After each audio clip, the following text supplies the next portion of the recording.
হাই friends, ইমান গৰম পৰিছে যে আমি এতিয়া বাইক লৈ আহি আছোঁ। তেওঁ ফেন লৈ আহিছোঁ লগত।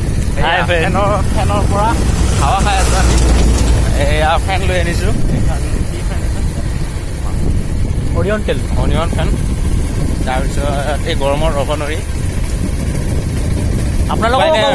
আপোনালোকক যেতিয়া নেকি গাড়ী ড্ৰাইভ কৰে তাতে ফেন লৈ ইউজ কৰিবা। ফেন ইউজ কৰিব, এই গৰমত নহ'লে প্ৰেছাৰ হৈ যাব।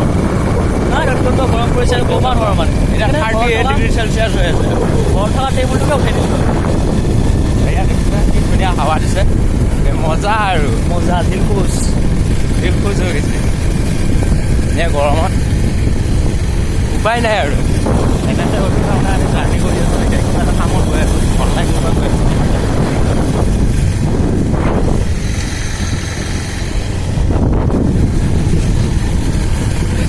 অৱশ্যে ভালে লাগিছে আৰু